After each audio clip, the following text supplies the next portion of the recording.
நம்ம Ashwin sweets and snacks ஆஸ்திரேலியாவுக்கு export பண்றதுக்கு கான்டாக்ட் பண்ணுங்க 7373755163.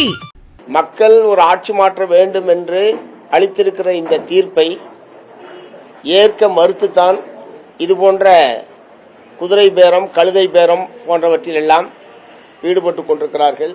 ஆட்சி அதிகாரத்தில் இல்லாமல் இருப்பதை அவர்களால் ஏற்க முடியவில்லை.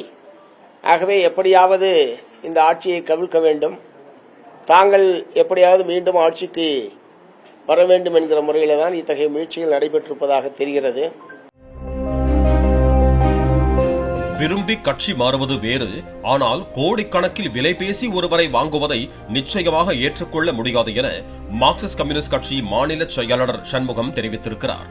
கோவையில் செய்தியாளர்களை சந்தித்த சண்முகம், தாவேக ஆட்சியை கவிழ்க்க பேரம் பேசப்பட்டதாக திமுகவினர் கைது செய்யப்பட்ட விவகாரத்தை சுட்டிக்காட்டி திமுகவை கடுமையாக சாடினார்.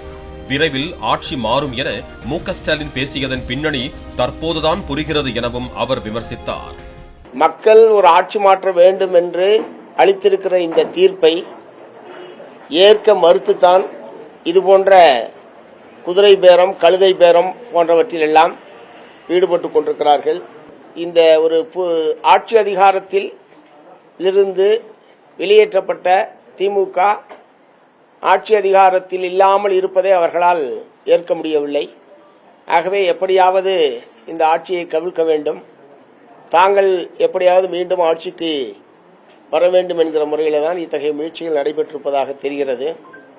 ஏனால் சில நாட்களுக்கு முன்பாக முன்னாள் முதல்வர் மதிப்பிற்குரிய மு.க. ஸ்டாலின் அவர்கள் அடுத்து விரைவாக தேர்தல் வரும், விரைவாக ஆட்சி மாற்றம் வரும் என்று சொல்லி அவர் பேசியதனுடைய பின்னணி என்ன என்பது இப்போதுதான் தெரிகிறது. நம்ம அஸ்வின் ஸ்வீட்ஸ் அண்ட் ஸ்நாக்ஸ் ஆஸ்திரேலியாவுக்கு எக்ஸ்போர்ட் பண்றதுக்கு கான்டாக்ட் பண்ணுங்க 7373755163.